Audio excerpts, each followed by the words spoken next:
To your point, episode 4 is officially here. I am Chris Phillips. He is Blake Ruffino, and I am an honorary Couillon today here on this Tuesday. Ain't Very excited about it. There's no honorary. Yeah, we will get into that. We got a lot to get into from the Baton Rouge trip that took place over the weekend. There is a lot to decompress and to discuss from that weekend. Obviously, our guy Blake Ruffino was there with us on Saturday. The reason LSU lost game 2, you could argue. The reason why LSU didn't sweep. The reason LSU didn't sweep. Right. You see, I've got for those watching on Facebook, YouTube, Twitter, we've got the LSU lid on. The folks took care of me down there. Again, lots to get into with that. SEC baseball. But 100 men beat 1 gorilla. We might as well dive into that conversation as well. Bunch of other stuff going on, guys. Again, appreciate you all taking the time. Like I said, this is To Your Point.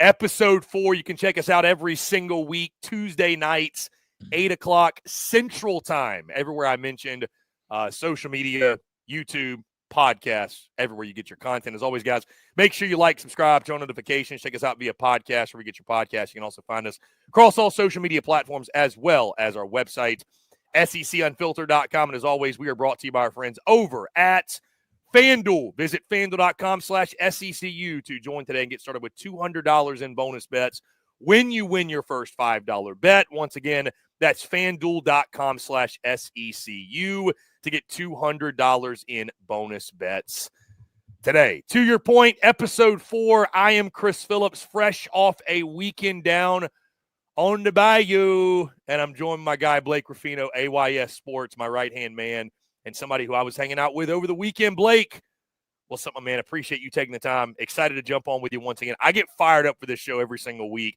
especially this week, though, because a lot of this show going to be decompressing and really just talking about what happened over a legendary weekend down in the Red Stick. Do you speak Cajun French now? Can we do this in time? I'm working on it. I was, on the way home, I was, at the Tailgate Friday, which shout out Cajun Tiger Tailgating, had us both Friday and Saturday. And Friday got a little rowdy. And one of the songs at the Tailgate, Hank Williams' Jambalaya, just got stuck in my head. I mean, I was literally listening to that on the way home, my 10-hour drive home, virtually on repeat. I was like, this is so catchy. So I'm getting there. I am so glad. Shout out to Mikey Matuk and the boys, Will Helmers and the boys. I'm glad that you got pastalaya. I told you this. So basically, it's jambalaya without the rice. You just have the noodles, but you get some milk in there. You get some distilled water in there. You get the roux moving, some pork, some chicken. I'm glad that you had pastalaya. I will eat, listen, as a full-blown Couillon, I will eat pastalaya 7 days out of 7 over jambalaya. I mean, it's just like, don't mess around. I'm glad that you experienced that. I'm glad you got to experience crawfish, daiquiris, drive-through daiquiris. Chris, I'm glad that you experienced that. But here's the truth. I mean, a daiquiri shop in Louisiana, which people don't know what it is basically a drive-through alcohol place, right? And you go get a big-ass alcoholic slushy. Let's call it what it is. Either you get a big milkshake with alcohol in it or a slushy with alcohol. And I'm just going to say this as a daiquiri connoisseur, it is what we call the Bayou Pharmacy. We do not take medicine here. That is our medicine. That is the Louisiana Pharmacy is a daiquiri. You feeling bad? Go get you an orange slushy. Okay, everybody calls them slushies down here sometimes too. That daiquiri, get that vodka in there, and then they gave you an extra shot as if they don't got 97 shots in there already. So, we got a lot to talk about the Bayou, but at the same time, I'm glad you got to experience. I think that the Bayou comes alive a little bit differently in spring, and I think we'll talk about this. I think that, like I told you when you came down for Ole Miss, there's something different because there's not as many people, and you get to kind of experience more of the full culture of what it is because there's walking space, there's things you could do, and that's what makes LSU baseball a little bit different. Chris, name a place where you're not going to experience what you experienced during the weekend from tailgating, partying. Chris, they had people waiting outside the stadium. They were boiling crawfish and drinking. I walked in there Saturday. I know that you walked in there Saturday too. And I'm like, oh man, I wish I was standing next to Chris. It smelled like bourbon. It's 6 o'clock. You got 13,000 people in there, all buzzed off their ass. I mean, Blake, to that point, arguably the most fun part of the weekend. I think you asked me my favorite part or most fun part. The rain delay was honestly one of my favorite parts. Like the fact there was a 3-hour rain delay, and we spent the rain delay just turning up. Like I FaceTime you, like they're playing Boozy at the tailgate. Like they're playing Boozy songs I've never even heard before. Like I'm like I didn't know his whole discography. Like I didn't know all this. Okay, well now you got to listen to more Boosie. You know, two fat girls fighting. See, you got to make two red bones kissing in the backseat. Well, see, that's what I was about. I wasn't going to say the red bones, but see, there's street remixes to this that he did. You know, two fat girls fighting over a 3-piece. You know, like I mean, you know, like I mean, smoke on that purple gonna ease my mind. That we ride to. Boosie is you know, him and Wayne. I mean, even the rappers. I mean, even the culture. You know, like Boosie, Wayne. I mean, you gotta endure it. That's the thing about Louisiana, man. I'm somebody that. Have you traveled abroad, Blake? I have. Okay, you've like. I'll say this: I've been on a cruise, but I have not traveled truly abroad. Like, I've been to Asia. I've been. You're more well cultured than I am. I've been to Africa. I've been to a lot of places. Okay. I haven't necessarily been to Europe like that, but Asia, India, like, no. I mean, I'll tell you this: Bangkok, was probably the closest culture fit that I could have explained to like abroad. Of like, this is more of what my home is like. You know, people going over to one person's house to eat crawfish. You know, now the next thing for you to get your full baptism, your confirmation of full bayou here, you got to go to a crawfish bowl at somebody's house.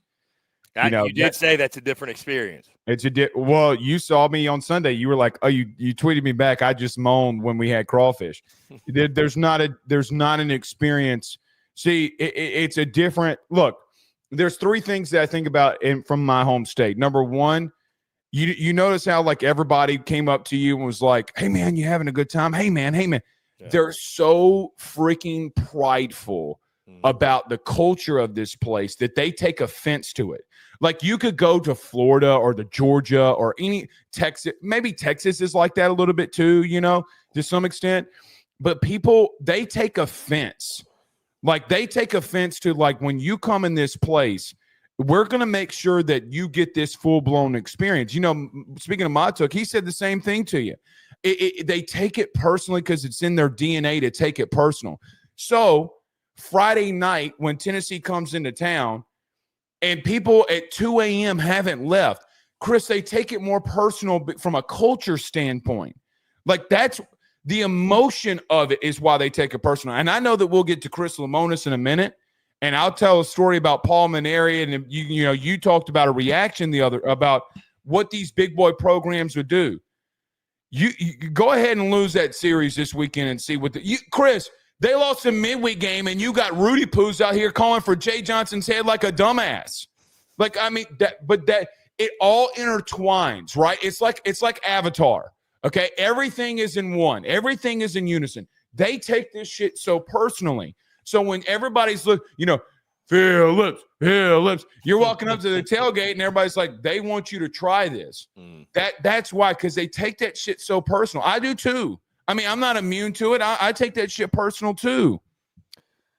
Well, if they want you to try it, my advice to anybody is just shut up and eat it when you're in Louisiana. Just shut up and eat. Just don't ask, just eat. Don't ask, just eat, because it's going to be delicious. I gotta ask. My biggest regret of the weekend, Blake, is I didn't have some to-go tainer to take that pastalaya with me. Like I had a pretty small bowl of it. I'm kind of upset looking back that I did not take like a to-go box. Pastalaya is a heavy dish. So good. It was heavy. It was, but my God. It's a heavy dish. But listen, there's nothing. Look, sauce pecan. That was the ultimate like feel-good meal. Listen. All right, pause. What if when LSU goes to the playoff, if they host a playoff game, you got to come in here like November, December. Listen, here's the 3 things Daddy's going to be eating. Yes, I just referenced my name as Daddy. Number 1, you got to get pastalaya. Number one go-to, okay? Gumbo, when you're in the mood, everybody got to get gumbo. Sauce pecan. Okay, you ain't trying no sauce pecan yet. All right, the Cajun starts coming out of me. I start throwing shit. Things start getting bad. Sauce pecan's good. I mean, like, bruh, I've been a lot of places. A lot. Like, bro, I went up to Wisconsin for 2 weeks one time. Milwaukee's not a bad place to be. I'm like, do y'all put salt and pepper on this shit? I mean, what are we doing here?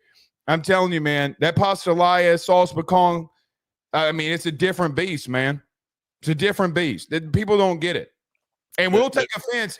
Hey, tell somebody their grandmama's gumbo or pastalaya sucks and see what happens. Those are fighting words.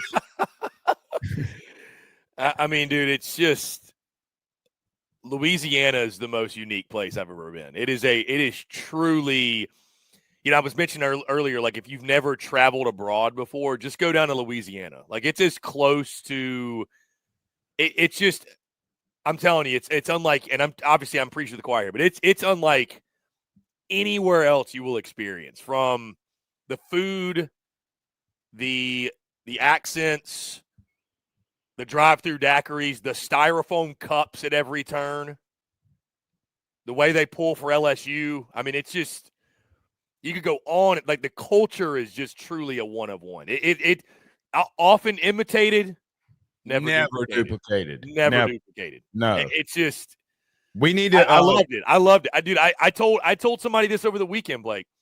I think one of the reasons I love LSU so much and love Louisiana so much, I've always thought of myself as a little bit ratchet with a whole lot of passion. That's just kind of how I operate. That's how I am. I'm a little bit ratchet with a whole lot of passion. And when I come to Baton Rouge, I'm like, these are my people. Like we are one and the same. We're a little bit ratchet, whole lot of passion though. We got a whole lot of passion. And then once you get that alcohol flowing, watch out. Drive-through daiquiris, I need Louisiana to stop gatekeeping. Y'all gatekeeping. Well, there's nowhere. What is going on? Why does everybody – the closest – for those that are watching that are not from Louisiana, the closest thing I can compare it to, it essentially reminded me of a Wet Willie's, if you've ever been to one of those. What's a Wet Willie's? It's slush alcohol, slushy alcohol. Okay. Like it was the same exact machines. Like I was like, oh, this reminds me of this. But there's no drive-through aspect. I don't even think there's a to-go aspect. Chris, when people like, did you notice when we left Pyran's, the guy, you had half a beer left and he goes, you wanted to go cup? Yes. Did you notice that? I did. Yes. Because this is the only place where you could walk down the street and you can have a to-go beer. Blake, I forgot to tell you this, by the way, on this note about the to-go beer, and I will tell you off air who it is. I had a SEC baseball coach, assistant coach in the SEC. It's not who you think, though. Okay. It's not. Let me put it to you this way. It's an assistant from a school that is west of LSU, not east. West of LSU. Are we going to talk about him a little bit today? Probably. Okay. Probably. So he actually reached out to me on Twitter, and because I tweeted that video of Fred's, which that's another thing. Got the Fred's experience. I was only there about an hour and a half, but I got it. I love how somebody, by the way, I think commented, I was on your YouTube show, Blake. Somebody commented and said, saw a screenshot of there was an $800 tab at Fred. Did Phillips go AWOL? And I was like, can confirm that was not me. Yeah, that's insane. That's insane. Yeah, if you're spending $800 at Fred's on like $2 drinks, that's you need to come to Jesus. But no, so essentially a assistant baseball coach, very well known in the SEC, said essentially you can lose yourself in that town, talking about Baton Rouge. He said, white Mexico is what I've always called it. Anything goes. Walk down the street with a beer, 16-year-olds drinking at tailgates. White Mexico. I don't like the way that sounds, but then when he gave a justification of it, I'm just like, you know what I mean? Like, I don't know if Yeah. I mean, look, it's a different culture into itself. I do think the Mexico City vibe, yeah, a little bit, you know. I mean, listen, here's what I'd say to you, okay? I don't think you've come close to I mean this and not I don't think you've come close to scratching the surface in reference to you go south of Baton Rouge and see what starts happening. Like it you know, maybe during the summer you need to come down. I mean, dude, I want to go out. I want to go out in the swamp, straight up. I want to get on one of those boats with the fans on the back. Oh, airboat, dude. I put me on one of those. Well, that's what I was going to say. I'm trying to go out and you remember the guy that was boiling the crawfish? I want to go hang out with him for a weekend. No, you don't. No, you don't. I mean, what did he say to me? To that dude, by the way. Yeah, the crackhead. He came up to me and was like, "Hey, Blake Ruffino lies." And I go, "What I lie about?" He said, "Last year you said LSU football was going to go 9-3. They went 8-4. You're a fucking liar." And I'm like, golly. But see, that's the point that you try to make. Like even that culture part. But in all seriousness, a third of your seafood in the South is going to come from down south of I-10. I mean, Blake, this was after you and I talked last week. But I mean, those that don't know, I was at the Clemson, Georgia baseball game out in the Cajun Cafe. They literally, and they call it the Cajun Cafe, which is a whole other. I loved the reply. I think it was some LSU fan that said that'd be like us having an Outer Banks Cafe, which is I was like, that's funny. But the point I was making is barbecue. True. They do a crawfish boil, and they're like, we get this crawfish flown in overnight from the Louisiana Crawfish Company. It has nothing. If you're going to do it right, then I guess that's the way to do it. I mean, well, see, here's the thing. It has nothing to do with the crawfish and everything to do with how you do it. Meaning the seasoning, the boil. Like, I mean, the size of them matters. I mean, you know, down south Louisiana, I mean, size matters. Balls, right? Yes. Yeah, well, I mean, ain't no balls when it comes to crawfish. I mean, like, but in all seriousness, like, I don't understand why people what we call dusting the crawfish. They put the seasoning on the outside. I mean, like, what are we doing here? But in all seriousness, we need to get you down. I have 3 friends I went to high school with, or 2 I went to college with, but 1 I went to high school with. They all run successful fishing charter businesses. That would be fun. Oh, that would be very fun. One of them does night arrow red fishing. So you get an arrow with a reel on it, and you go and you shoot. And I got pictures of me doing it, videos of me doing. It is the most insane thing that you'll ever do in your life. By the way, get out there on that edge of that boat and see what happens. You better be in the back of that boat. Them gators start coming up. You think I ain't playing with your ass. That shit ain't funny. Look, I mean, we talk about 100 gorillas versus, or 100 men versus 1 gorilla. Watch Blake Ruffino. Crikey, he did the bloody death roll on me. I mean, like, that shit ain't, the shit's fun, but literally, go out there and start red fishing and see, bro, ain't no experience. Like, and then here's the thing. You'll go home, you'll do a crawfish boil, you'll do a shrimp boil, you'll do a crab boil. I mean, you ain't experienced the full thing yet, but you got a good taste of it. Oh, I got a taste of it literally and figuratively. Yeah. Right. It was, we had everyone. That too. Yes. I mean, that and I'm still waiting on the condo to come through in Baton Rouge. Cause at this Can point, we talk about this? Can we talk about this? Ole Miss football game, 2 of 3 against Tennessee with 2 walk-offs. How crazy is it that, like, you get the full-blown voodoo experience? And what's funny is both experiences, Blake, I think I've been the least worried person in the stadium. I'm like, this is what LSU does. I mean, what do you mean? You mean it's not like this every game? I mean, they're going to win. I mean, LSU's going to win. Did you feel the tension? Yeah, of course. Dude, LSU fans are very on edge. Yes. I felt it at the Ole Miss football game. It's like LSU fans come to the stadium like wanting to kill somebody. Oh. Like that kind of energy. Like, I'm going to just murder someone. Dude, did you see my Twitter? Did you see my Twitter on Sunday when they won? Did you see the fans coming after me? We could have sweat them if your fat ass wasn't there. I'm like, God bless it. You broke your one rule.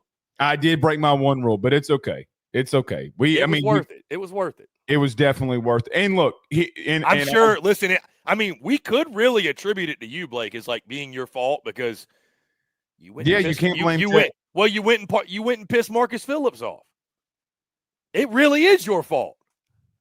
All right, pause. I don't even think people know that story, do they? You didn't tell that story. Yeah, so we went down there and we were kind of sitting by Marcus Phillips. And so, quick story. He threw a slider, okay, in the first pitch that I saw in his bullpen. I was like, that's gone, okay, and just joking. And he looks at me, Chris, he had to throw it at least high 90s. He looked at me, kind of winked. I said, all right, good shit. We'll see you, big fella. And Liam Doyle, you can ask the guys I was with. Liam Doyle is not in a jersey. He walks up and he goes, he kind of tips the cap to me. I was like, good, because I said, good shit, big fella. And Liam kind of does like this. I was like, y'all have a good game, man. So we're walking in. Chris, his last pitch, no, I'm not joking. Whoever the coach was in the bullpen, he left his last slider up in the zone. He goes, listen, there's 3 guys in the bottom. I swear to God. He goes, there's 3 guys in the bottom of this lineup. If you leave it there, they love this pitch. Don't do it. It's so crazy that Milam and Braswell on that same exact slider, the coach down in the bullpen's like, hey, you better stop leaving it there. You better stop leaving it there. He throws 2 sliders and we'll see you. I think that it taught me 2 things. Number one, I thought he was as impressive, and I was wrong. I thought LSU would get to him a little. They didn't. He shut us down until that last inning. But I think it's so crazy, the Phillips bullpen scenario of the coach saying, you better not do that. The bottom of this lineup, leave that there. That's gone, right? And it was a hell of an experience, but I couldn't sit there long. I had to go back up to the top. I couldn't sit there. I couldn't do it. I can't. I'm too antsy. But by the way, Tennessee fans, I give them this. They try. I mean, there wasn't a lot, but they came into the belly of the beast. Good on them, man. I mean, good for them. I mean, I saw like 4 buses of fans that were leaving. Good on them. I mean, that's what makes good baseball. Blake, well, let's start a war right now. Who do you think travels? You're an objective guy. Who travels better, baseball fan base wise? LSU or Arkansas? LSU. It's pretty close though.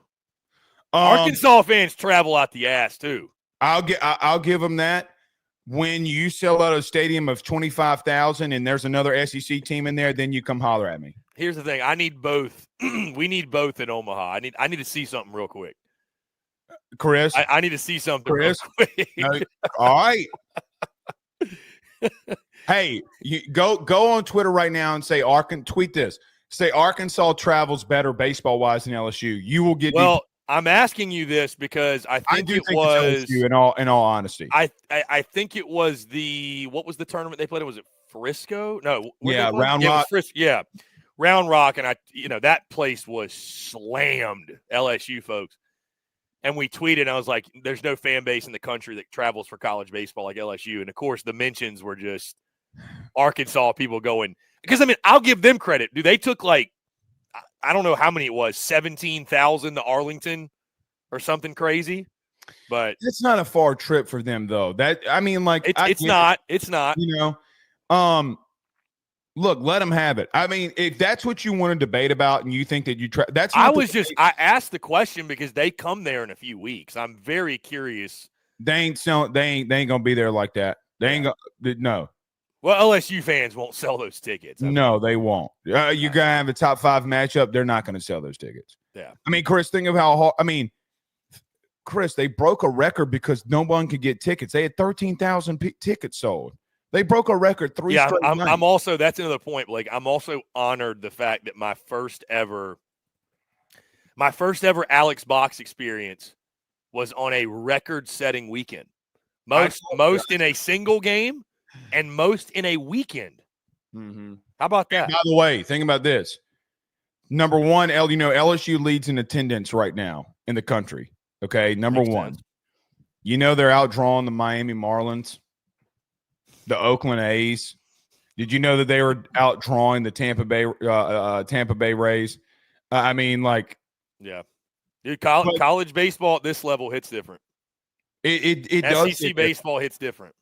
It does hit different. And look, look, Oklahoma. I mean, Arkansas can do whatever they want. That's fine. But you ain't come, Chris. It's another series. You ain't coming up in here like that. No, you ain't. It ain't gonna. That ain't gonna happen. It's just not. I'm telling you, it won't happen. Blake, the other MVP of the weekend that I have to give credit to is Joy. Well, Joy, yes. Joy. So I will shout out to Joy, which we're going to be doing some work together here in the coming months on a show, part of the SEC Unfiltered network, if you will. Really excited to work. I mean, obviously, Joy and I have worked together before. Things will pick up more again as we get closer to football season. But, yeah, Joy was truly the real MVP this weekend because, again, my first Baton Rouge experience, and you made this point, Blake, football's different, and it was awesome. But I get in town, and I actually, funny enough, thinking I did get in town on Thursday, but I was with my sister, with some of their friends. You know, we were busy Thursday night, and then obviously once you get to Friday, it's like it's off and running, full on blitz. You know, got a lot of the experience. Don't get me wrong, football was great, but like you said, with baseball, it's not nearly as crowded. It's not as like go. So you have some downtime to do things and experience things. Go different places. It's you know, it's not slammed everywhere. And Joy wasn't there the first go around. So Joy made sure. I mean, I don't know how much more of a full Baton Rouge experience I could have gotten. Like again, that first time I got the LSU experience. This time I got the Baton Rouge experience, the Couillon experience. Hey, had the Superior Grill margarita on Sunday. Two of them. You're two big. of them. Had a great start to the day. We had the rally pillows. Shout out to the rally pillows. I mean, only in Baton Rouge will that. Yeah, I mean that was just a very, you know, it felt right for where I was and what I was doing. I mean, let me backtrack here. Let me trace my steps. We went from Pyran, starting on Thursday, Pyrans to Ivars to LaBerge in scene Thursday. Pretty fun. Friday, we go to Mikey's show, which, again, shout out to Mikey James. By the way, I didn't tell you this, Blake. And for the audience out there, that is going to be a weekly thing now. Yours truly is going to be jumping on the Friday show, shooting the shit with those guys, probably throwing in some rally pillows. But just talking SEC, it makes a lot of sense with where we are in baseball season, too. Going to be a lot of fun hanging out with some true LSU legends right alongside Blake Ruffino, by the way. More LSU legends in my life. I need it. But, yeah, so did Mikey's show. Went to George's, which, man, that's Louisiana, bro. I walk in, he's like, hey, hold on. He's like, you want a water? You want a tea? You want a beer? What do you – I'm like, hold on, pause. You called me when you left. I said, hold on, Chris. Hold on. Please tell me you got the catfish. I didn't know. Well, and here's the thing, because I posted a picture of it, and the timeline's hating. They're like, that's just fried catfish. Like, but I'm like, but you don't understand. It's Cajun fried catfish. Bro, and it was the special of the day, the thin-cut fried catfish. Even the slaw, even the cold. And I'm not a huge coleslaw guy. Dude, it's like you said with a salad. There's something in this ranch, brother. This is not ranch. This is not normal ranch. You know what I'm thinking about since you said crispy fried catfish? Man, we didn't get you a po' boy. Well, you know what else I didn't have? You know what else I didn't have? A beignet. I'm not all right. I've had one. So back during COVID, I went to Cafe Du Monde. So I've been down there. I've had a beignet. They are very good. I like them. I mean, it's not the end all be all, but my goal was to eat as much seafood as I possibly could while I was down there. Yeah. So the po' boys, I'm not a big like fried po' boy guy. Get a roast beef po' boy in front of my fat ass. Roast beef po' boy. Oh, dog. And they put the roux in the gravy of the roast beef. Oh, dude, I will punt somebody's kid for that shit. I would literally punt a kid. A 3-year-old, I'm punting that kid. I don't give a shit. But yeah, we went from George's, then drive through daiquiri, then walk to walk-ons where I'd never been, had the Death Valley drink, which by the way, that's the first walk-ons. That place that the one really, that's the first ever okay. walk-ons. Yep. There you go. So walk to walk-ons, then go out to the tailgates, running a Cajun Tiger tailgating. I mean, rain delay. Had the most delicious sausage of my entire life. Pause. 3-hour rain delay. Your boy was feeling good Friday night. I'm not gonna lie to you now. That was I switched over to Crown and Cokes at the tailgate. And we were, I was like, hey, win in Rome, man. Drink the bourbon. So then the game happens. The Bear Jones walk off. You're, of course, in my fashion, your boy goes, at least at minimum, locally LSU viral with the walk-off video. Oh, I know. Because the next day I'm just getting like, I woke up, it was your video. I saw the video, which the video was epic. The vlog's going to be fucking insane, by the way. That'll drop Wednesday night into Thursday morning on YouTube social. That shit's going to be nuts. Truly. So you're going to get mad at me for probably doing this, but I love you. You're just going to have to get mad. I am taking the clip. Remember when Brazzy hit the bomb? Oh, the Tigers, yeah. I'm taking that. I'm clipping that shit. I don't care what you say. I remember because I'm like, Chris, get your camera, get your camera, and you were like, what? And I'm like the one. So it's so funny because when Brazzy hit the home run, I'm like jumping on you. I'm like, oh my god! Yeah, that was back to back, right? Brazzy hit the I thought my curse was gonna get broken, right? Like I was like, oh, tonight's the night. The curse of Blake Ruffino. That's the one thing. If I could change anything about the weekend, I would have loved to have seen that play Saturday night after a win. Oh, it would have.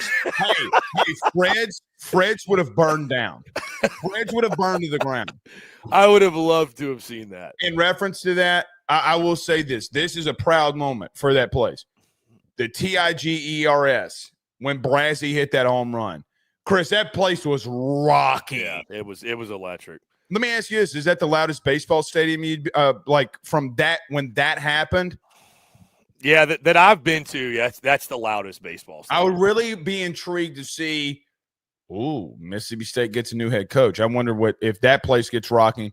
I wonder what Arkansas is. I feel like there's a whole bunch of like snorting that goes on there. But I mean, loud.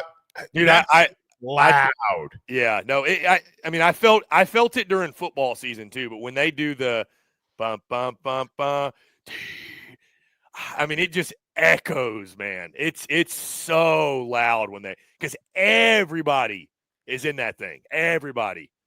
Dude, name somebody that wasn't screaming it. Yeah. I mean, it is even Sunday when they did it, it was rocking. So yeah, that was the best baseball atmosphere I've ever seen. Ooh. And I mean, again, I seen them all. I'll admit I haven't. I haven't been to Arkansas. I haven't been to State. Some of those other notables, but that'll be tough to beat. I mean, it really just top to bottom. Again, LSU, they don't just do one thing well. They do all of it well. They do all of it well. I mean, dude, and then so go into Saturday. Speaking of this, go into Saturday. I wake up. I got Magpie coffee. I fucked that place. I fucked that place up 3 days in a row. Went and had Zippies, which we don't have to go into the Zippies combo play, but I did have the Joey Burrow burrito, which was I would hit the spot. And then I get back and I walk to the tailgate and I'm like, dude, this feels like a football game day. Like, obviously not. There's not 100,000 people out here tailgating, but it just had the intensity. By the way, the other side note, I'm a hot weather guy. I love the warm weather. It was warm. It was very evident when I left Louisiana and I'm getting to like Atlanta and I roll my window down. I'm like, holy shit. It is not humid anymore. It was summer in Louisiana this weekend. I mean, and again, loved it, but it's like you said, you're like gray was I think it was Mikey said like wearing gray was a choice because I mean, you shit's just drenched through it. That's why you wear purple. You can't see it. Just wear purple. Like it's why I wore that polo, even though it's too big, because I was like, at least it's got some breeze in my fat ass. At least we got some breeze. Yeah, and then we, of course the other, another, these are my people type of vibe. you know, Blake, I'm a cigar guy. I bring a cigar to the tailgate. I cut it before I leave, and I'm like, I didn't bring my lighter because I'm like, surely someone at the tailgate will have a lighter. I mean, you know, like maybe we'll see. And of course, we show up, and I guess I think I forgot this. Maybe he told me, but Mikey's tailgate. People will see on the vlog. What is it, Bocock? Or how do you? Yeah, I is that guess the it's name? Bocock. Yeah. The cigars. We got a cigar company out there that's sponsoring the damn tailgate. You got Jay Johnson's signature box. You've got, you know, really, really cool stogies. And I loved what you said, Blake. You were like, Chris, did you actually think you were going to go to a tailgate in Louisiana and somebody wasn't going to have a lighter? Where do you think you are? Right. Like, right. brother, there's a few things that a Louisiana man's going to carry on him, but two things he's going to have is his knife and his lighter. Without a doubt. Because those two things, he will have it. Hey, you can't get the crawfish bowl kicked off without a lighter. You got to get the bowl started somehow. Right. So, yeah, there was to Mikey's tailgate, back to Cajun Tiger tailgating, first crawfish experience, which I'm still learning. I got a lot of pushback from people that, and what they don't realize in that video, that's the second crawfish I had, not the first one. But listen, there was still meat in the tail. I get it. Like you said, it's like anything else in life. Whether you want to call it the 10,000 hour rule or 10,000 iterations rule, but I have far from eating 10,000 crawfish. I have a long way to go. Video, I was like, hey, man, you got to get at least a good 100,000 reps in here. You got to. I've got a long, long way to go. So I will be working on it. Yeah, I will be working on that. So that's on me. That's on me, but it was very good. I did like it. I held a live crawfish, which to many out there, that won't sound like shit. And I'm not like, dude, I have no problem with it's, you know what it more so is, Blake? It's just, you know, man, like you grow up around certain things and you're immune to them. So like, there's some people that think like seafood is gross. I'm like, dude, I mean, I've caught and scaled fish and eaten fish all my life, and, you know, eating shrimp and eating soft shell crab, and like, no big deal. I had never even, I think, seen a crawfish in person. So it's like, you almost kind of at first have to get over like the unique, because it's like a little water bug. Like, you got to get over the uniqueness of this thing. Yeah, you got to get over the uniqueness of this thing. And then once you do, and you get the method, the meat, I mean, it's very good. Pause. The meat is very good. Pause. Suck the head. Pause. Suck the head, Chris. I got the full experience. Like, my lips were on fire from the seasoning. They seasoned it really good. They did a really good job. They did. No, those crawfish, I mean, like you said, those crawfish were phenomenal. Yeah, they were so good. I'll give Cajun Tiger Tailgating non-shameless plug. You know, like it made me have to go get crawfish on Sunday because I did not get my fill. You said, though, I'm excited to get some at somebody's house. Yeah. I mean, listen. We remember last week we were talking about Cajun women. Right. There's one thing you cannot do. Okay? The one thing that you can't do is a married man to a Cajun woman is go get crawfish somewhere else and she's not around. Okay, so either you go get baby that's some just crawfish. cheating. That's cheating. Yes. So last week it's like, hey, I get killed, I get gutted if I cheat on my wife. The second dangerous thing is what I pulled off on Saturday by having crawfish without her, and I knew what I had to do on Sunday. I came home with the bacon. You know how the saying goes, I bring home the bacon. In Louisiana, it's bring home the crawfish.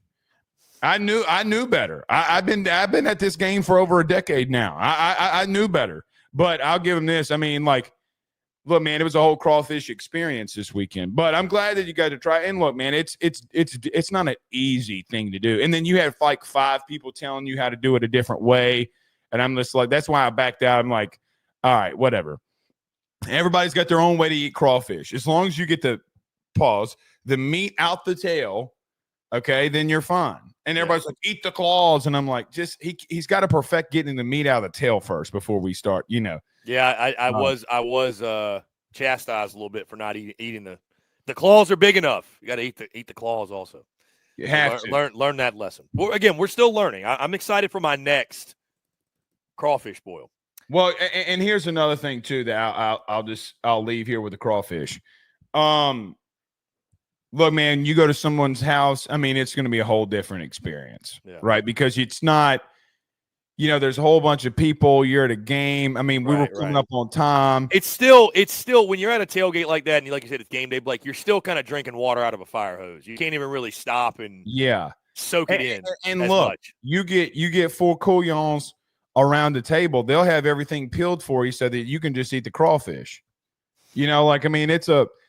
Chris, we didn't even eat all of our crawfish on Sunday. I mean, you know what we do? You peel them, you put them in a Ziploc, you freeze them, you get the poop line out of them, you wash them.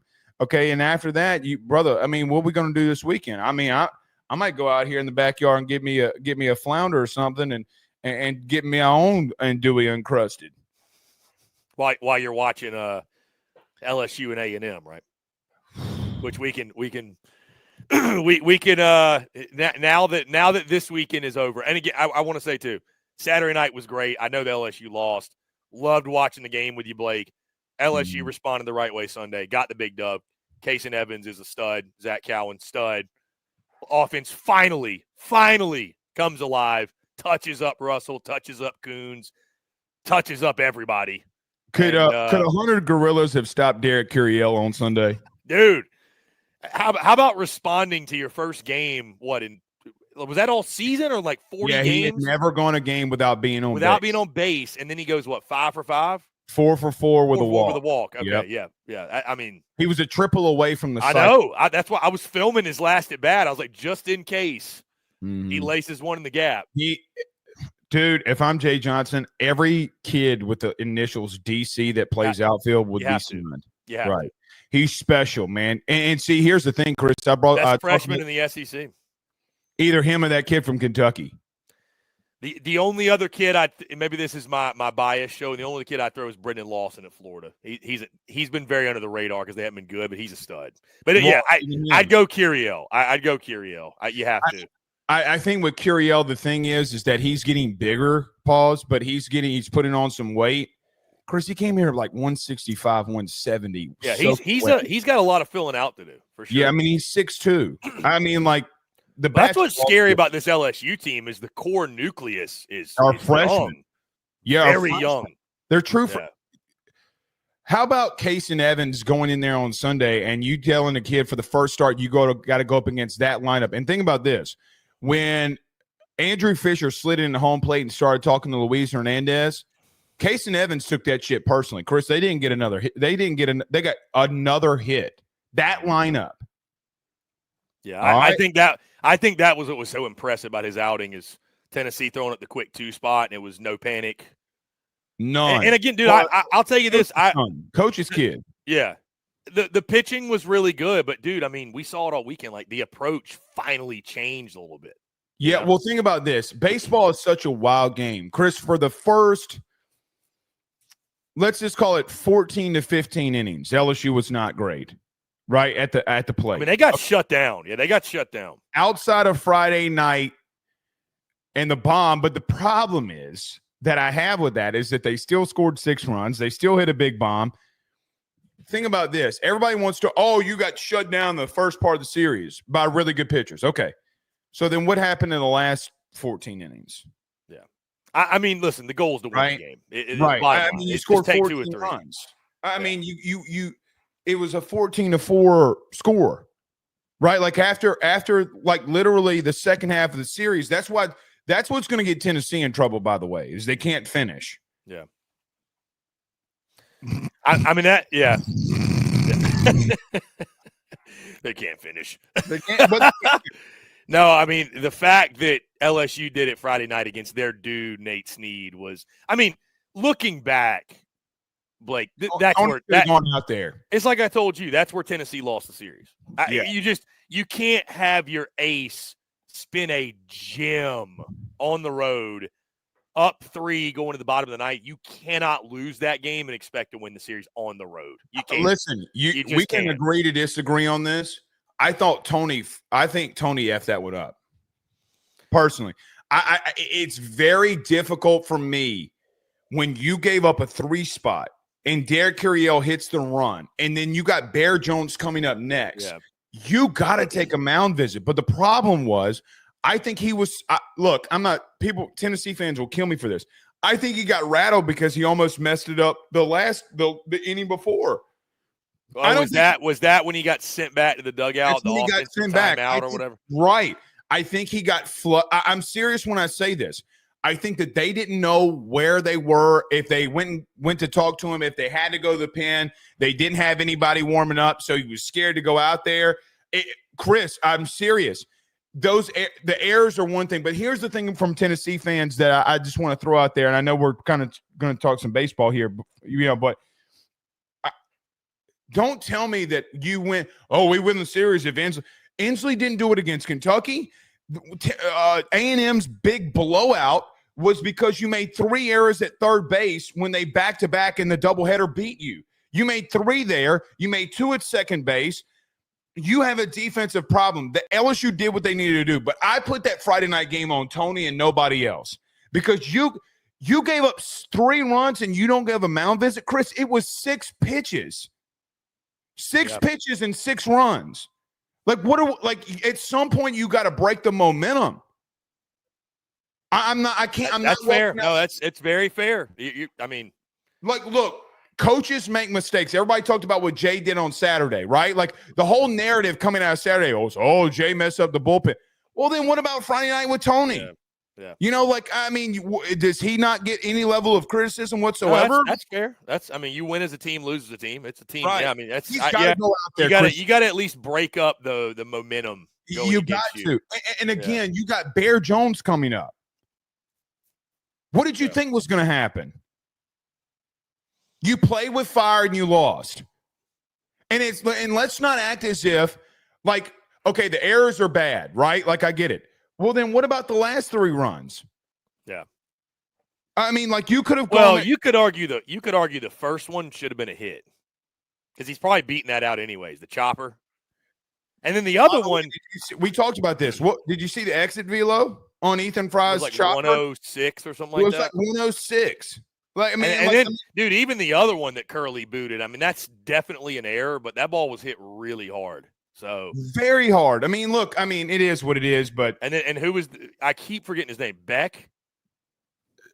Dalton Beck, baby. The legend of Dalton Beck. Dude, he was the kid's that was his second SEC AB, and he was the first guy all night to barrel one up. Yeah. Almost took that pitcher's head off. Yeah, he did. That's my point. You literally let that happen in 6 pitches, and you thought that I think Tony got flustered. I really do. Yeah, it was a wacky. That was a wacky set of circumstances when he tried to come out. They said it was an offensive timeout. That was strange. But listen, the bottom line is you won. Who gives a damn? Here's the thing. Last thing on that. I know we got a lot to discuss with Mississippi State, but here's the last thing I'd say on that. Then why did you shoo him away? If he can do that and it's an offensive timeout, then why did you tell him he had to go back? We've already talked about this, I think, 2 weeks ago, but we could have a whole conversation about the umpiring problem we have. I know people officiating problem. Listen, I know people think that I'm crazy, and probably I am crazy. Sankey has got to be called out for the scheduling and umpire problem. He's got to. I don't care what anybody. He's got to be called out for it. He's not immune to criticism. Chris, Chris, the strike zone on Friday. It was bad. It was very inconsistent.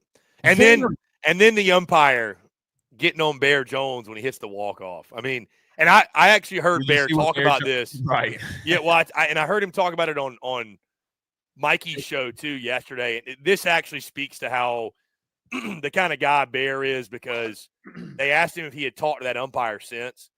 And he said Sunday, when the guy was umpiring, he was at second base, and Bear hit a double, and it was a timeout. And Bear told him, he was like, "Hey man, internet's going crazy with everything. I wasn't trying to show you up, wasn't trying to big league you." And the umpire was cool about it. That's Bear's a good dude for that. Whether the umpire's dog shit or not, you want him on your side, right? Whether he's dog shit or not.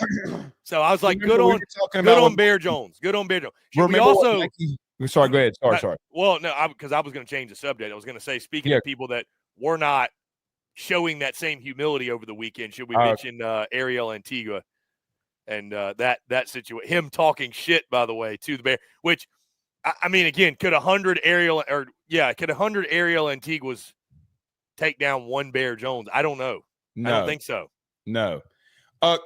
So I went back Saturday and watched the game from the TV perspective of it. Yeah.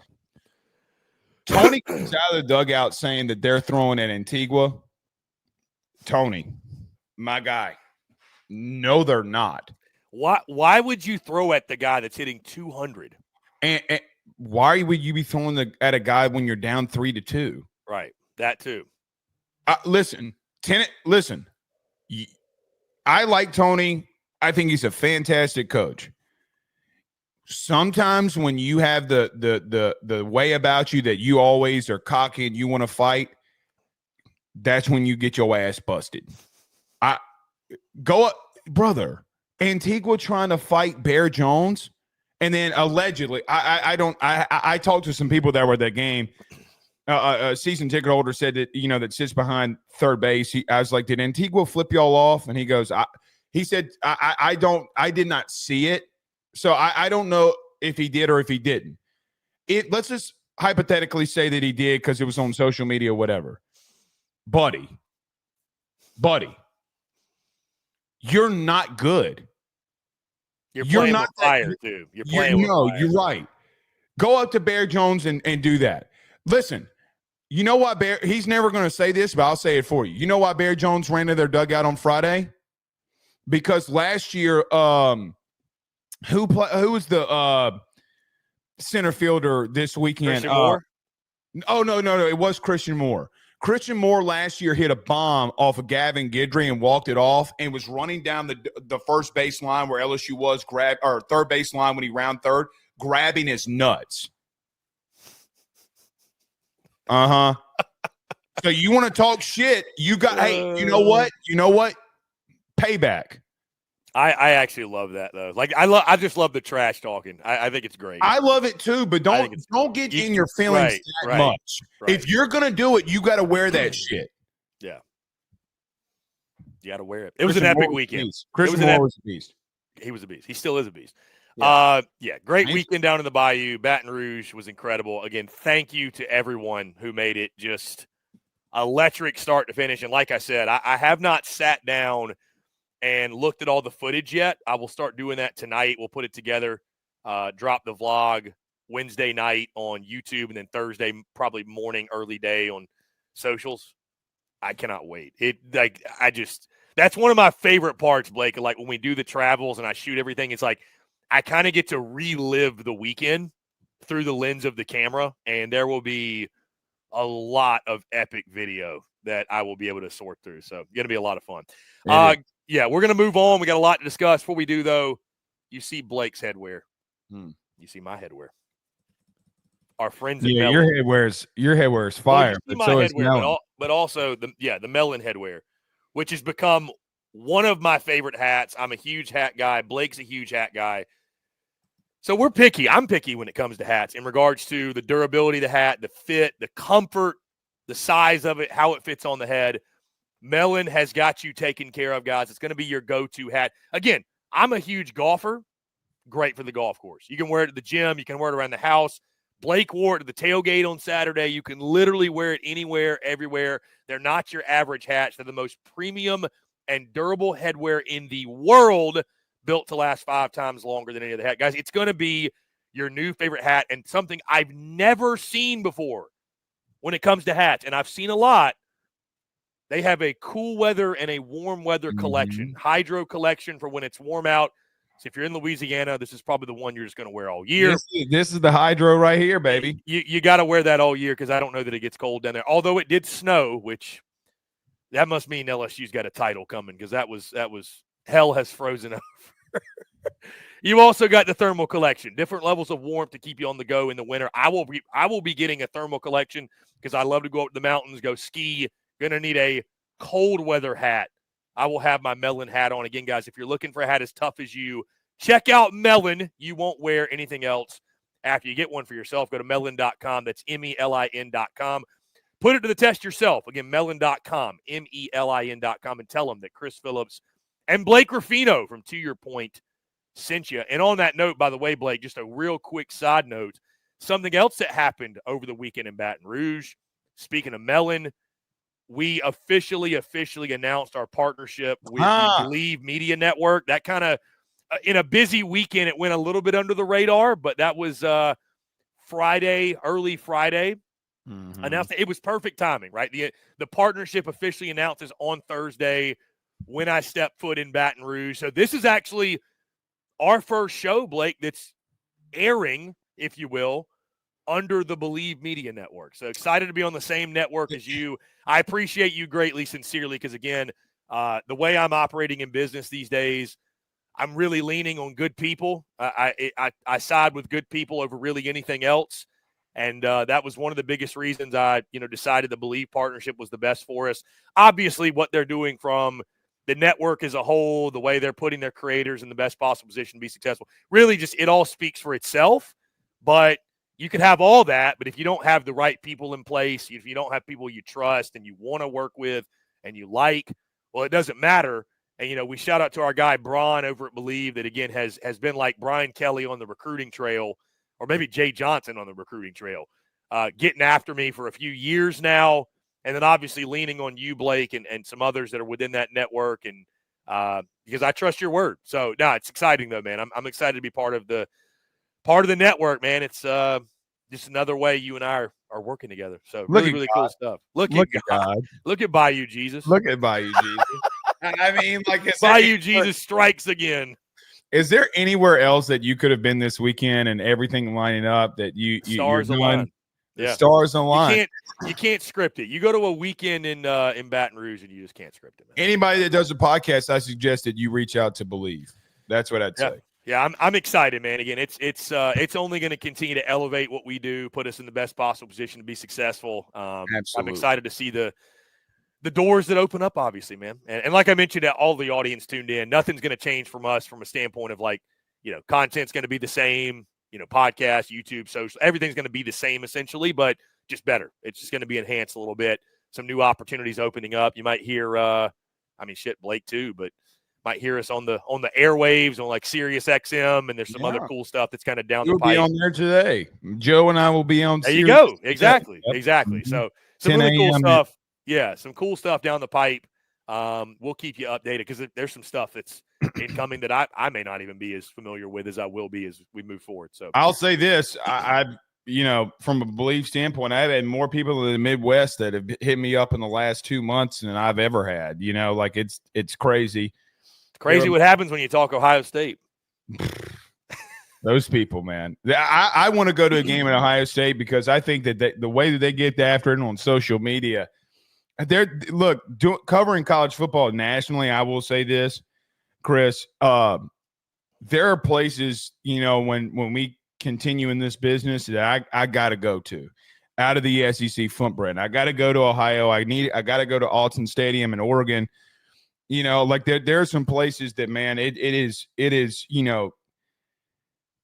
special. I mean, like the whole run that we had with Ohio State and that fan base taking me as one of their own, like every time we post an Ohio State clip on TikTok, it did over 150,000 views. Now, every time I talk about the Bayou with you, it's going to get close to that too. But there are a couple places. So, like, look, Believe, you're in podcasting, go over there. They've given me the platform. Look, man, I took a massive risk. So did you, to go back on your own. And you knew you'd make it. I knew that I'd make it, but they've been a big part of it. And shout out to Braun and Eric and the gang. Yeah, absolutely, man. Really excited to be on and grateful for the opportunity. Might be doing a podcast too.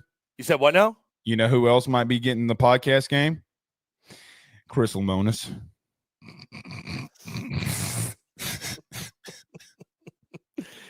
On that note,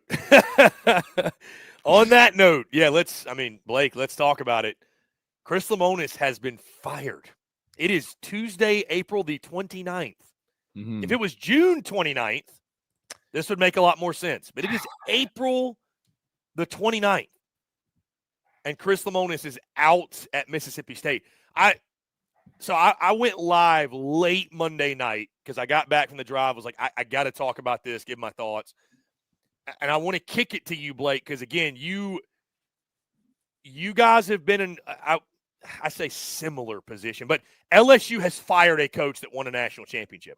I say fired.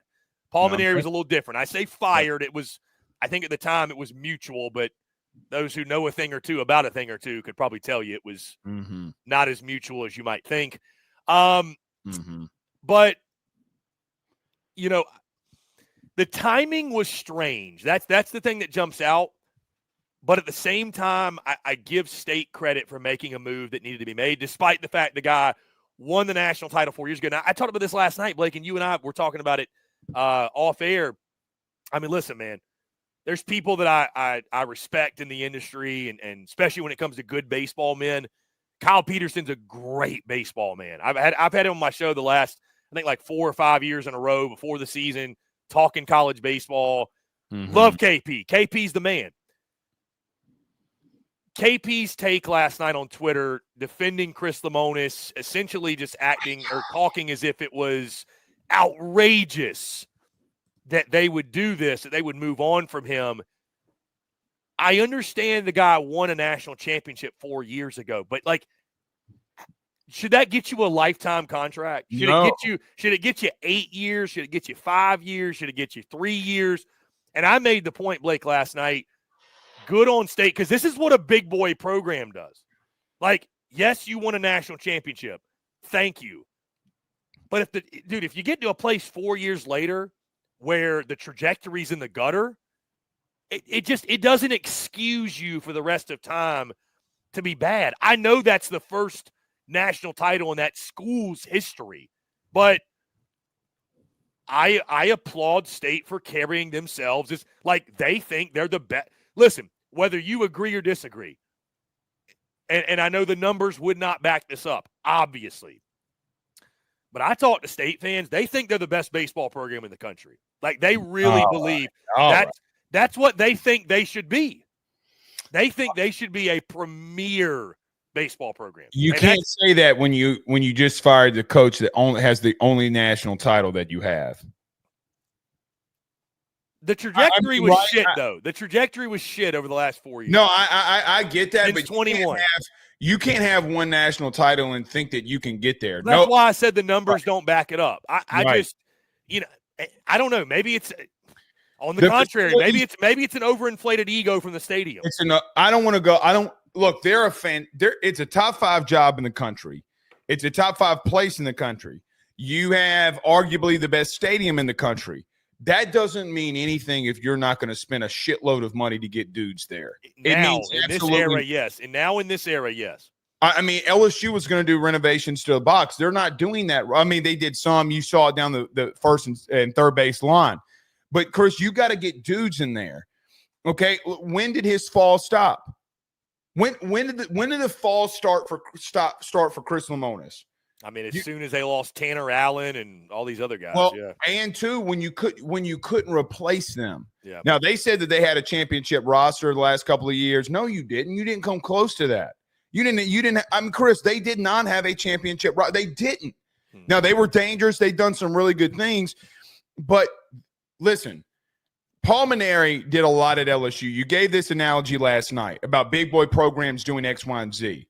The reason he didn't get fired midseason is, number one, I think Paul's done too much, and it's not like that he was losing, right? Like, I mean, he still got to the postseason. Okay, the problem there was is that the dude had gone to Omaha 4 times. The dude had won a national title. Like, they had been consistently good, so they let him go out the season. But don't get it twisted. He was pushed out the door. Like, he was pushed out the door. You brought up Ed in the scenario too, like big boy programs doing that. The thing I'd say with Ed was that, the leak photo with him with a blonde naked, like having little bit of a different circumstance, no doubt. Very much of a different circumstance, right? Like, he's lucky that he didn't get fired with cause. But here's the thing, though. They let him finish out the season. The thing with Chris Lemonis with me, Chris, is this. I don't think that he was built for specifically potentially being at that place, right? If he wasn't going to get the backing. The problem with State is, and I've seen a lot of people out there reporting, well, the next coach is going to get this, the next coach is going to get that. Okay, well, that might be fair. But 2 years ago, you should have been giving that to Chris Lemonis because he won a national title. If I'm a head coach that's out there, a guy, you mean to tell me that you refuse to give money to a guy that won you your first national title and you expect me to walk off in there and now you're going to give me money?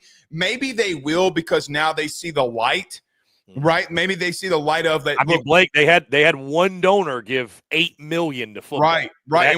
And I love state fans, but to that shit program right now, they gave and they will do that for baseball. But dude, baseball's the number one sport there. I agree. I mean, there's nowhere else in the SEC where baseball's the number one. Yeah. Arkansas might be close, but State's baseball's easily at this point number one. I agree. I agree there to some extent. The thing, though, Chris, with them in reference to firing him midseason, there's a chance you could still make the postseason. They're 7-14 in conference. Again, we talked about this last night. They've got Kentucky coming to their – dude, it's Super Bulldog weekend this weekend for them. And, dude, you know what's wild about it? State fans are on social media saying, oh, now it's going to be fucking sold out, man. Packed. Here's the thing, dude. Like, you and I talked about it, Blake. The biggest problem with Lemonis was the fan base had just completely lost hope. And when that happens, it's here. You tell me if I'm wrong, Blake. You tell me if I'm wrong. Once a coach gets on the I'm not talking about we lost to Northwestern State, fire Jay Johnson.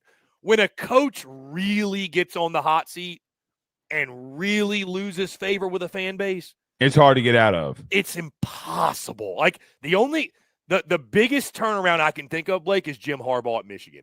That's the only one where he was like, man was a dead man walking, and he got himself off the hot seat. I'll give you one. Mike Bianco. Bianco's fair, yeah. You know, Bianco was going to get fired. No, well, remember, like, Chris, they were the last team in. Yeah. And they won the whole thing, right? Like, I mean, they wanted him gone. I mean, he bought himself a time, but here's the thing. They're going to get to the postseason this year, like, and it's a completely different ordeal. But, I mean, you're right. But Harbaugh had to cheat. Yeah, he had where is State's Connor Stallions at? Yeah. Can we admit that was cheating, by the way, sidebar? I hate seeing some of these people bring on Connor Stallions and trying to justify it. Everybody does it, but they did it to a level nobody else did it. Yeah, bro, the FBI is investigating you of federal racketeering charges. Something was going on, bro. Right. Like, the FBI is not going to open up that case if you weren't doing something shady. Anyway, right. Chris, here's the thing that you and I talked off air, and I know that you brought this up because we mutually agreed on this too.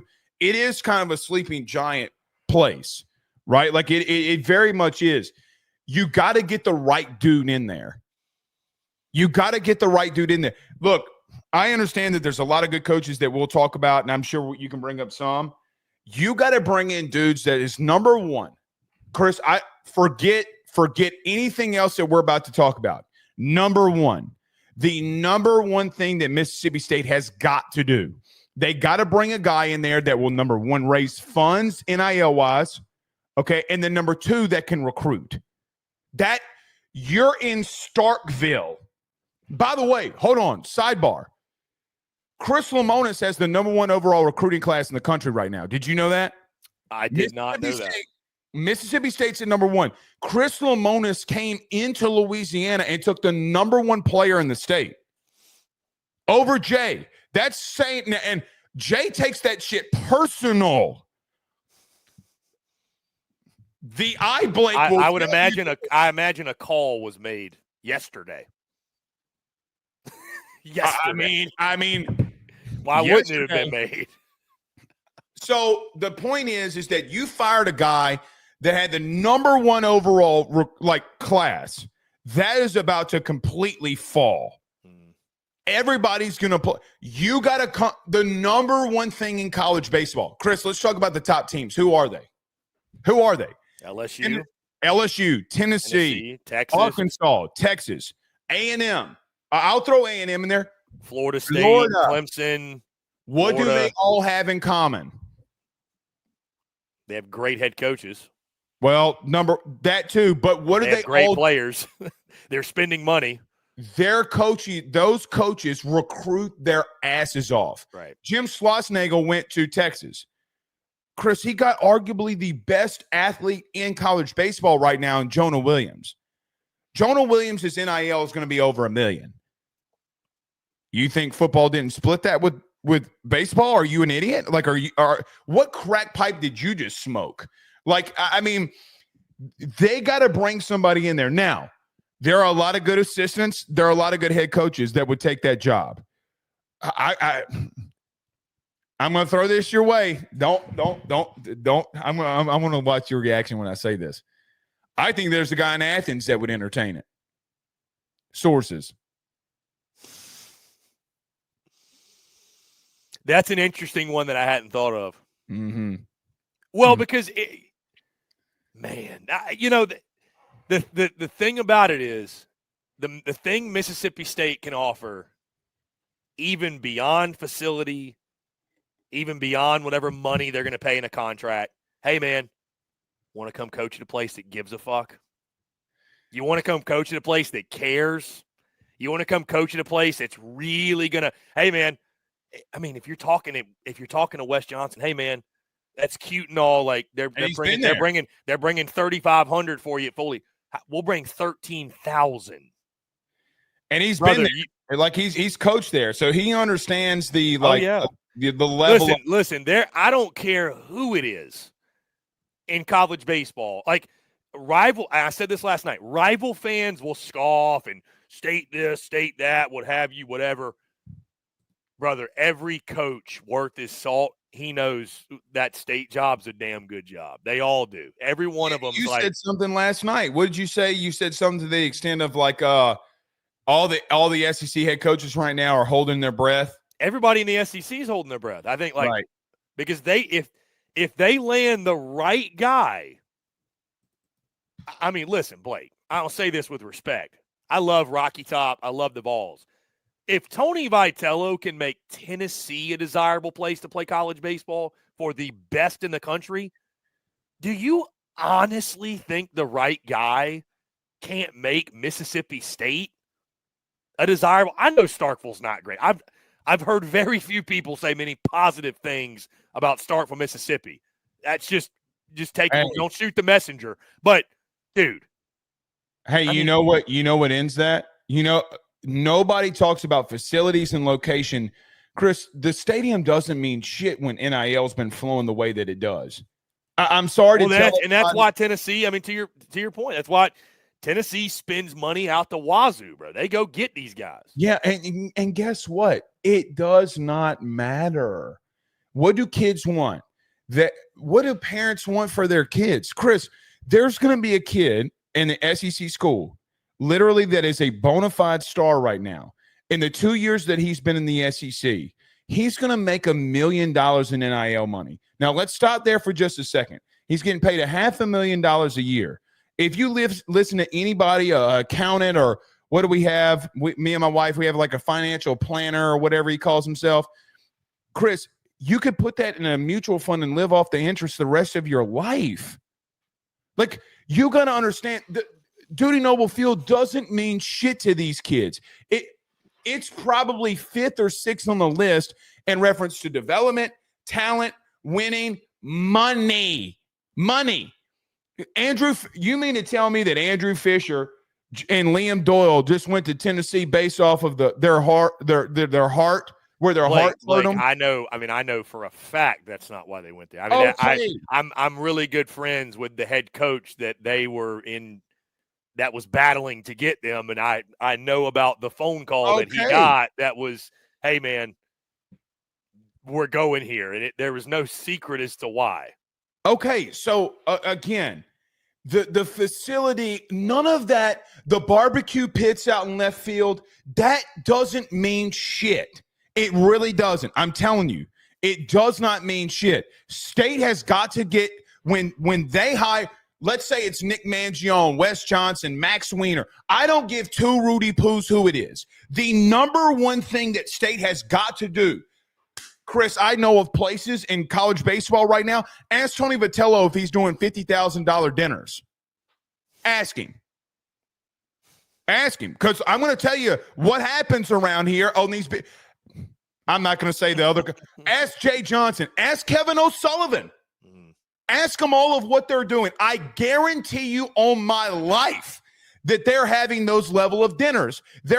Chris, before the season started, Jay Johnson held a banquet at $1,000 a plate. $1,000 a plate. Chris, that was at the minimum level. If you got to the front table, it was $5,000 a plate. Ain't no crawfish worth $5,000, big dog. $5,000 a plate. It sold out. It sold out. There's no way that Chris Lemonis is doing that. But I know State fans will be in this segment and they'll say I'm crazy. I am telling you, if you don't do that, you got to rally behind whoever you hire. Oh, I don't like this guy. Grow up, Peter Pan. If you want to be the best, you got to – Chris, I said this about LSU football. You want to be the best, you got to start acting like it.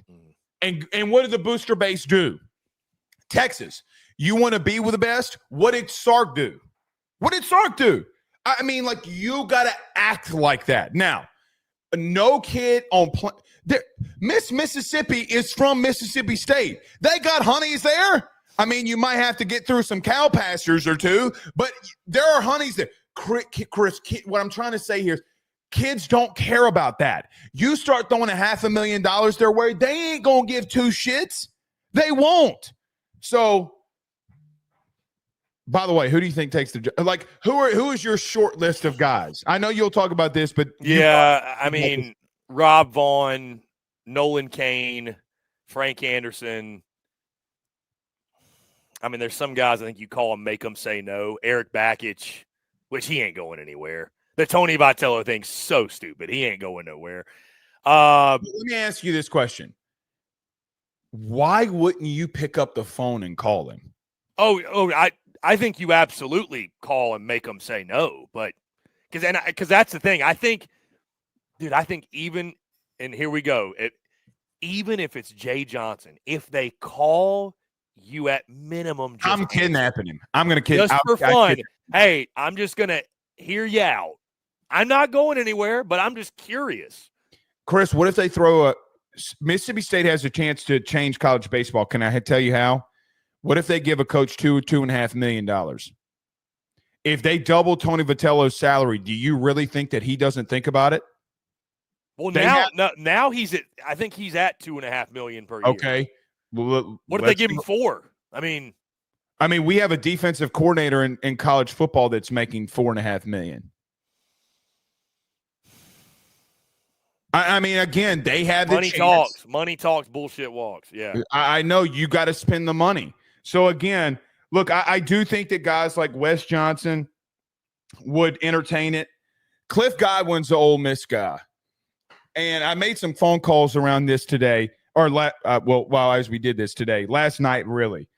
Chris, I think that he's so tired of waiting for that Ole Miss job that if you picked up the phone, I think he's worth a call. Yeah, he's 1,000%. And here's the thing: he's got two starting pitchers that are on teams in the SEC. His leading outfielders in the SEC. His starting shortstop from last year's in the SEC.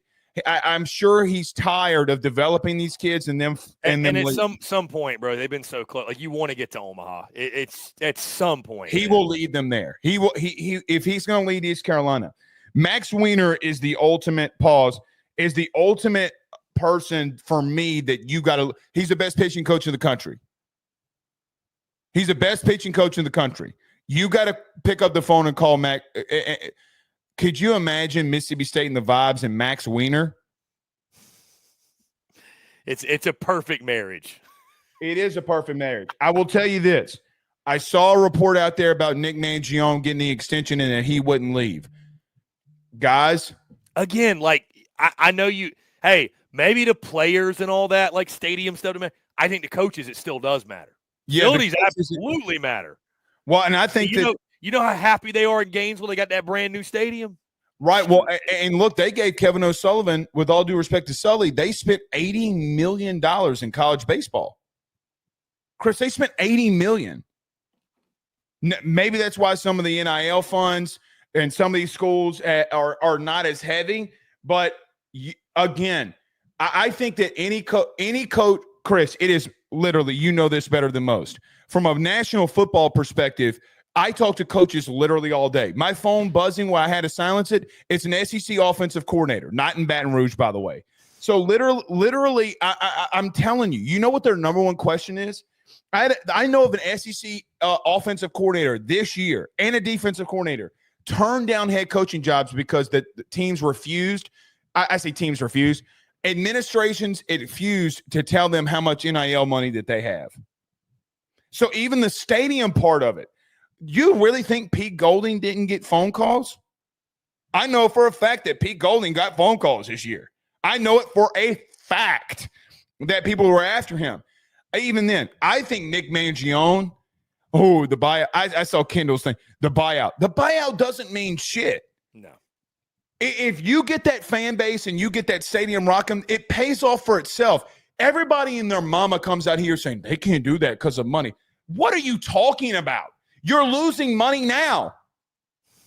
Dude, some of this shit is so dumb and stupid. You got to go. What would Nick Mangione, who does not have a base at Kentucky to go recruit kids, what happens then? There are some dudes out there that could make this place rock. If that dude can take on Tennessee and beat them at Kentucky, that's a whole nother beast. I will say this. There is a name that I think has been thrown out there a lot, Chris. Duke's Chris Pollard. It's a good one. I like that. I would keep my eyes on Chris Pollard. Yeah. I like that one a lot. No, I think Pollard's a really, really good coach. Recruits his ass off. Recruits his ass off. And again, it's tough to recruit to Duke. I mean, have you seen their ballpark? No, neither has anybody else. Right. It ain't much to write home about. We'll put it that way.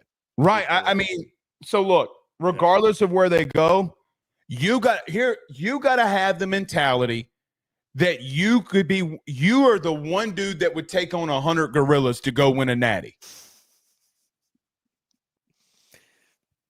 Absolutely.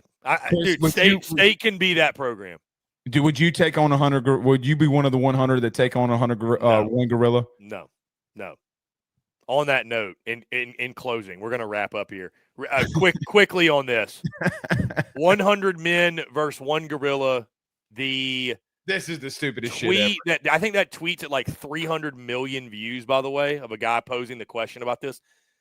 It is the stupidest. Like, the only way, context matters here. If we have 100 Spartans and they are willing to die, like they go into this, because, Blake, the first 15 are getting wrecked. I'd say the heads first bit off. Right. Like, I'd say the first 50. Maybe you're right. But if it's all right, Blake, here's the best way I think to ask this question. 100 average men against one average gorilla. That gorilla is tearing through that motherfucker like you ain't never seen. Those 100 average men, especially the average men today, are getting cooked. Done. Yeah. This is a dumb conversation. That gorilla, I can't even believe there's people out there that think the humans will stand a chance. Because if it's 100 average men, the first man is literally getting his head ripped off his body and the gorilla's gouging his eyes out. And the other 99 are running for out of pure fear. So give me the I wish we could bet on this. Y'all want to fuck around and find out? Okay, I'll take gorilla minus 1,500 odds. Give me the gorilla. Oh, I'm all over this. Those odds, those are big odds. I mean, I would even do them bigger. I'd say gorilla minus 5,000. I mean, like, what do we? Come on, man. No, you would have to have strategy in it. I feel like this is some kind of like personality test where it says something about you depending on who you take. If you take the 100 men here, I don't know what it says about you, but maybe it just says you're an idiot. You've never touched grass. You've never touched grass. Chris, have you been to a zoo ever? Chris, let me tell you this. I'm not joking when I say this, and I don't mean this in any political way at all. My son had a field day. They're in kindergarten, okay? Boys versus girls in a tug of war. Who do you think won? The boys won. Okay. All boys versus Blake Ruffino in a tug of war. Who do you think won? I still think you won. Barely. Okay. Barely. But I went in there joking around. There's 20 of them. 20 of them. What did you think was going to happen? I mean, it's like, can I punt 20 kids? Can 20 kids, 5-year-olds, beat up Blake Ruffino or Chris Phillips? No. That's the level of what you're talking about. Right. You know, like, I mean, listen, Chris, I grew up in nature a lot. You disrespect nature the way that you think that you're going to do, you're going to get killed. Now, I'll tell you this. I've been in a situation, you can ask my father this. I've been in a situation where I was walking down a gravel road and a mountain lion came out. Brother, without hesitation, he tried to blow its head off. You would get murked. You would get slaughtered. Brother, do you know that a gorilla can lift up to 18 tons? I'm glad to know we're both team gorilla here. I'll just leave it at that. No, we would get killed. I will say this. There are a couple people that I think that the gorilla, if the gorilla's going up against a specific team, there are a couple of people that I think that could take them on. You ready? If you had prime Mike Tyson, prime John Jones, and I really think a gorilla would have a really tough time with Joe Burrow. I think Joe Burrow would fuck up a gorilla. My favorite tweet about this, Blake, was the one that said one woman could stop the gorilla because she would just nag him to death, or essentially. The whole Family Guy thing. Yes, that tweet was just funny to me. But did you see that? No. There's a video out there. Somebody posted on Twitter. This isn't really a joke, but it's true. A village in the Congo, okay, where they were going hunting, and they accidentally, and they documented this, so you can go watch it for yourself. They accidentally stumbled upon, I don't know what you call a gorilla family, like let's just say a hub of gorillas, and came upon a baby gorilla, and they all froze. This whole tribe of hunters froze. And they started backing out, and all of a sudden, you just see coming down a fucking hill, a fucking 2-ton silverback gorilla. And Chris, go look at it on YouTube itself. He fucking leaps in the air. Okay? And I'm like, that is the most terrifying fucking shit that you could ever see. And he just standing there. And I'm like, and these motherfuckers got spears. They got spears, and they're scared of him. Ain't no way. We're team gorilla. That's it. Bottom line. We're team gorilla. If you're not, you're an idiot. You're an idiot. So. I mean, gorilla ball lives. Gorilla ball lives. All right, let's wrap it up, Blake. I got to run. I know you got stuff to do too. Yes. To your point, episode 4 in the books, guys. When we get out of here, I do want to tell you about our friends over at FanDuel, because, of course, as always, we're brought to you by our friends at FanDuel. The wait is over. Baseball season is finally here, and you can start the season strong on FanDuel, America's #1 sportsbook, because right now, FanDuel is celebrating the return of baseball by giving new customers $250 in bonus bets if your first $5 bet wins. FanDuel has so many ways for you to get on the action, from hits to steals to home runs. They got a lineup filled with all your favorite bets. Or if pitching is more your thing, FanDuel's got a deep bullpen of bets from strikeouts to shutout innings. So when you place your first bet, it can be on almost anything, and if it hits, you'll get $250 in bonus bets. Just visit FanDuel.com/SECU to join today. That's FanDuel.com/SECU. Make every moment more with FanDuel, official partner of Major League Baseball. Must be 21 and up and present in select states for Kansas in affiliation with Kansas Star Casino, or 18 and up and present in D.C. First online real money wager only. $5 first deposit required. Bonus issued as non-withdrawable bonus bets, which expires 7 days after receipt. Restrictions apply. See terms at sportsbook.fanduel.com. Gambling problem? Call 1-800-GAMBLER. Visit FanDuel.com/RG. Call 1-888-789-7777 or visit ccpg.org/chat.